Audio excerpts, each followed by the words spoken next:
Olá a todos que me assistem hoje. É um prazer estar aqui com vocês. Meu nome é Aparecida. Bom, Aparecida não, mas é o nome da protagonista da história que vou contar para vocês. E sou uma senhora já bem vivida, com meus quase 80 anos, e trago na alma as marcas de um tempo que foi difícil, mas que também me ensinou muito. Hoje, olhando para trás, vejo que a vida é um emaranhado de caminhos, alguns ensolarados, outros sombrios, e que a verdadeira força não está em nunca cair, mas em se levantar, mesmo quando parece impossível. E a minha história... a minha história é dessas que se guardam no peito por tempo demais. Uma história de silêncio e de um grito abafado que demorou a encontrar voz. Se você já sentiu o peso de um segredo, ou se essa introdução mexeu com você, eu te peço um favorzinho de vó. Já deixa o seu like aqui embaixo, se inscreve no canal para não perder outras histórias e me acompanha nessa jornada. Eu prometo que vai valer a pena. A vida começa com sonhos, não é? Pelo menos, a minha começou assim. Eu era uma menina do interior, cheia de expectativas, acreditando que o amor era sempre um porto seguro, um ninho quentinho. Conheci o João quando eu tinha 18 anos. Ele era encantador, tinha um sorriso fácil, uma fala mansa e me fazia sentir a mulher mais especial do mundo. Nossos olhos se encontraram numa festa de igreja e foi como se o universo inteiro parasse. Ele me cortejou com flores do campo, serenatas tímidas na janela e palavras que me faziam flutuar. Eu me sentia afortunada. Todas as minhas amigas invejavam o jeito dele, a atenção que me dava. Casei-me com ele aos 20, cheia de fé e esperança, com um vestido de noiva que minha mãe bordou com tanto carinho. Acreditava que estava construindo a minha fortaleza, o meu lar, o meu futuro. Os primeiros meses foram um sonho. Tudo era novidade, carinho, cumplicidade. Mas, como os véus podem ser densos. Aos poucos, uma sombra começou a surgir. Começou com ciúmes. Primeiro, bobinhos. Sabe? Por que você olhou para aquele vizinho? Não gostei do jeito que você riu com seu primo. Coisas pequenas que eu, ingênua, interpretava como excesso de amor. Depois, veio o controle. Não vá sozinha à feira. Não use essa roupa, está muito chamativa. Minha liberdade foi sendo podada, galho por galho, até que eu mal percebi que estava presa numa gaiola de ouro. Ou nem tão dourada assim. A primeira agressão física, essa a gente nunca esquece. Foi numa discussão boba por causa de um prato quebrado. Ele me empurrou contra a parede. A força, a surpresa, a dor no ombro e o choque. O silêncio que se seguiu foi ensurdecedor. Ele me olhou e vi um brilho estranho em seus olhos. Uma mistura de raiva e algo que parecia arrependimento. Imediatamente ele se jogou aos meus pés, chorando, pedindo perdão, dizendo que nunca mais faria aquilo, que me amava demais, que era o estresse do trabalho. Eu, tola, acreditei, quis acreditar. Aquele era o meu marido, o pai dos meus futuros filhos. Como ele poderia ser um monstro? E assim, o ciclo começou. Momentos de carinho intenso, seguidos por explosões de raiva, palavras cruéis e depois as desculpas, as flores murchas, as promessas vazias. Eu me encolhia, tentava ser a mulher perfeita, para que ele não tivesse motivos para brigar. Cozinhava o que ele gostava, não contradizia, evitava visitas de amigas que ele não aprovava. Eu me anulava pouco a pouco, perdendo quem eu era. para tentar conter a tempestade que habitava dentro da minha própria casa.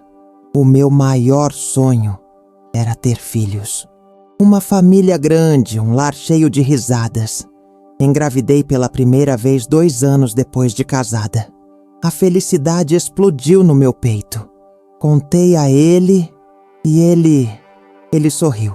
Por um tempo pareceu que a gravidez o acalmava, que traria a paz que eu tanto ansiava. Mas a ilusão durou pouco. Uma discussão, mais uma daquelas discussões sem sentido. Ele estava alterado e me empurrou escada abaixo. A dor, o sangue, o desespero. Perdi meu primeiro filho. Perdi a esperança por um momento. Ele chorou, se culpou, disse que tinha sido um acidente, que ele nunca me faria mal intencionalmente. E eu, com o corpo e a alma em frangalhos, acreditava. Ou talvez me convencia a acreditar, porque a alternativa era confrontar uma realidade cruel demais. A dor de perder um filho é indescritível. A dor de perdê-lo nas mãos de quem deveria protegê-lo. Essa dor rasga a alma de um jeito que nunca cicatriza por completo. O aborto me marcou profundamente. Deixou um vazio que eu tentava preencher com a esperança de um novo bebê, com a oração, com o silêncio. Engravidei novamente. E a história se repetiu. Não foi um empurrão. Foi um soco no estômago, numa crise de ciúmes, na noite de Natal. Eu me lembrava de como eu estava feliz, esperando o bebê, e de como o mundo desabou em segundos. A mesma corrida para o hospital, a mesma hemorragia, o mesmo luto silencioso. 2 vezes. 2 vezes eu enterrei meus sonhos de maternidade, não em covas, mas nas profundezas da minha alma, carregando a culpa, a vergonha, o peso daquela violência. Minha barriga, que deveria ter sido um berço, virou-se um túmulo, e eu só queria sumir. A dor física passava. As marcas no corpo, com um tempo, desapareciam sob a roupa. Mas as marcas na alma, essas se aprofundavam, ficavam mais escuras. O medo se instalou em cada cômodo da casa, em cada gesto, em cada palavra. Eu vivia em constante alerta, antecipando a próxima explosão, tentando prever o humor dele. Minha vida se tornou uma dança de esquiva, um balé de evitação, sempre pisando em ovos. E a família? Ah, a família! Essa é uma parte da história que me dói até hoje. Minha mãe, minhas irmãs, elas viam. Não viam os socos, talvez, mas viam os olhos inchados, as manchas roxas que eu tentava esconder com maquiagem e roupas de manga comprida, mesmo no calor. Viam meu silêncio, minha tristeza, meu definhar. Quantas vezes minha mãe me olhou com um olhar de dor, mas não perguntou. Ou quando perguntava, eu inventava uma desculpa esfarrapada. Caí, bato nas coisas sem querer, dormi mal. E elas aceitavam, ou fingiam aceitar. Aparecida, seu marido é um bom homem, trabalhador. Todo homem tem seu gênio forte, dizia minha sogra, que também tinha marcas antigas no corpo e na alma. Casamento é assim mesmo, tem seus altos e baixos, comentava uma tia, que parecia ter a mesma história que a minha. Aguenta firme por causa dos filhos. Essa frase me assombrava. Por causa dos filhos? Eu nem tinha mais filhos para aguentar firme por eles. E os que tive, perdi por causa dele. Mas ninguém parecia ouvir o que eu não dizia, ou ver o que estava escancarado. O silêncio era uma cumplicidade velada, um pacto invisível de não se meta, de não veja, de não ouça, de não perturbe a ordem familiar. As mulheres da minha família, muitas delas, tinham vivido o mesmo. Era como uma herança maldita, passada de geração em geração. A violência se cala, a dor se esconde, a vergonha sufoca. E eu me sentia sozinha, completamente sozinha.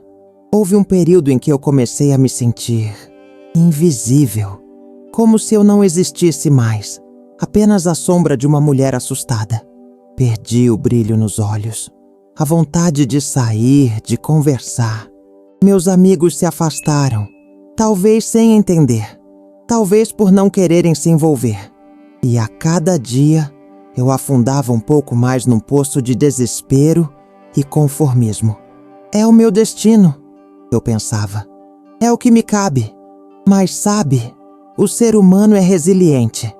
Mesmo nas piores situações, há uma pequena chama que teima em não apagar. Uma vozinha lá no fundo, que sussurra: não é justo, você merece mais. No meu caso, essa voz demorou a ser ouvida. Demorou anos. Anos de noites sem sono, de lágrimas abafadas no travesseiro para que ele não ouvisse. Anos de sorrisos falsos em público, de desculpas para não tirar o casaco e mostrar as marcas. Foi depois do terceiro aborto. Sim, eu engravidei de novo. E a mesma história. Dessa vez, ele não me bateu. Ele me trancou no quarto por 3 dias, sem comida, sem água, apenas para me fazer pensar.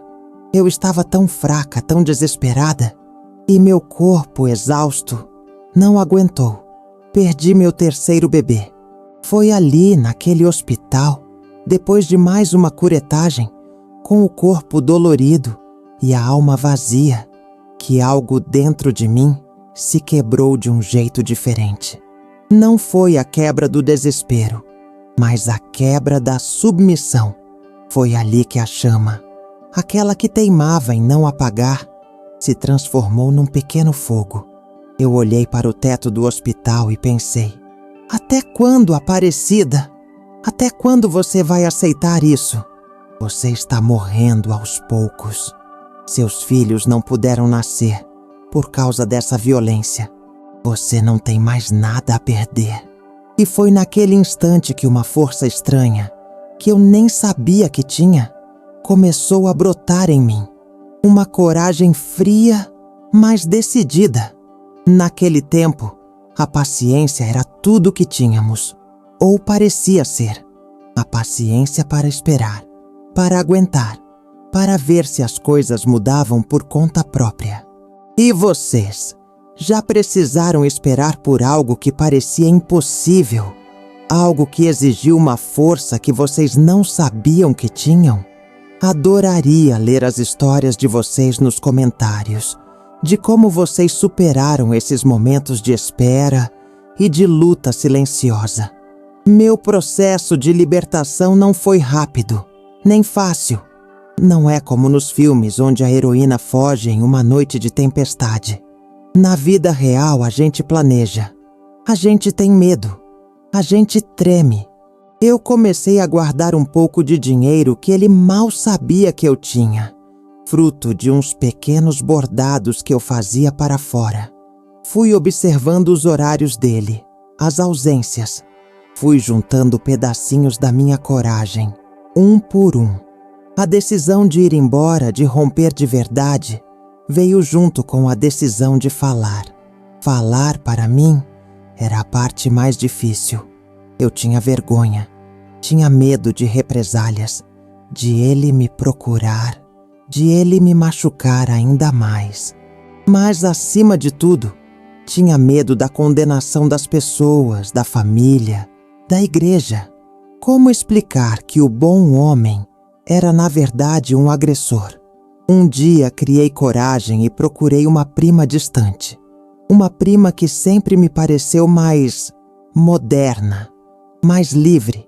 Contei a ela com a voz embargada, chorando tudo o que tinha guardado por anos.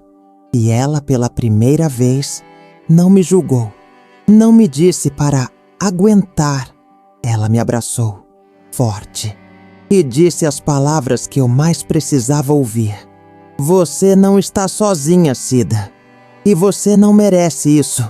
Aquelas palavras foram um bálsamo. O primeiro raio de sol depois de uma longa noite. Ela me ajudou a procurar um lugar para ficar. Um quartinho modesto, longe da nossa cidade, longe dos olhares, longe dele. A fuga foi planejada com cuidado. Aproveitei uma viagem de trabalho dele. Peguei uma mala pequena com poucas roupas, algumas fotografias antigas que ainda me lembravam quem eu era antes de tudo aquilo. E fui sem olhar para trás. Meu coração batia tão forte que eu achei que fosse pular para fora do peito. Era medo, sim, mas também era uma sensação de liberdade, de respirar pela primeira vez em muito tempo. Os primeiros meses foram de provação. Solidão, dificuldades financeiras, a dor da perda dos meus filhos me assombrando a cada noite. Eu tive que trabalhar muito, em casas de família, limpando, cozinhando, para me sustentar. E a cada vez que o telefone tocava, eu congelava de medo de ser ele. Mas ele nunca me achou. Ou talvez ele não quisesse me achar. Não sei dizer. Com o tempo, a ferida começou a cicatrizar. Lentamente. Aprendi a viver sozinha, a tomar minhas próprias decisões, a me redescobrir. Fui encontrando pequenas alegrias. Uma flor no caminho, um sorriso de um estranho, um café quente numa tarde fria. E o mais importante, comecei a me perdoar. Perdoar por ter demorado tanto, por ter acreditado nas desculpas, por ter me calado. Entendi que a culpa nunca foi minha. A culpa é sempre do agressor. A lição mais valiosa que aprendi é que a coragem não é a ausência de medo, mas a capacidade de agir apesar dele. É um passo de cada vez. É um sussurro que se transforma em grito. É uma mão estendida que você aceita. Hoje, sentada aqui, olhando para vocês, eu vejo uma mulher forte. Uma mulher que sobreviveu, que reconstruiu sua vida, que encontrou a paz. As cicatrizes estão lá, claro. Elas me lembram de onde vim, mas não definem quem eu sou. Elas são parte da minha história, da minha força, da minha sabedoria. Eu não tive meus filhos biológicos, mas me tornei uma espécie de mãe para muitas outras mulheres que vieram me procurar, buscando conselhos, buscando força. Eu as escutei, eu as abracei. Eu disse a elas que elas não estavam sozinhas, que elas mereciam mais. Porque eu sei, lá no fundo do meu coração, que o silêncio é o maior aliado da violência. E a nossa voz é a nossa maior arma. Minha mensagem para vocês hoje é: não se calem, não aceitem menos do que merecem. A vida é preciosa demais para ser vivida no medo, na dor, na sombra de alguém que apaga sua luz. Se você está passando por algo parecido, procure ajuda. Fale, conte para alguém, para uma amiga, um familiar, um profissional, uma ONG. Você não está sozinha. Nunca. Há pessoas dispostas a te ajudar a encontrar o seu caminho de volta para si mesma. A vida é uma bênção. E a liberdade é o presente mais bonito que podemos nos dar. Cultivem a coragem. Amem-se. E que a história de Aparecida sirva de luz para quem ainda caminha na escuridão. Se essa história tocou seu coração, se fez você pensar, ou se você se identificou, por favor, eu te peço mais uma vez, deixe seu like aqui no vídeo, se inscreva no canal para continuarmos conversando e compartilhe essa mensagem. Compartilhe com alguém que precise ouvir, que precise de um empurrãozinho de esperança. Adoro ler as histórias de vocês nos comentários, as reflexões, as palavras de apoio. A nossa comunidade é forte e juntas somos invencíveis. Muito obrigada por estarem aqui comigo hoje. Fiquem com Deus.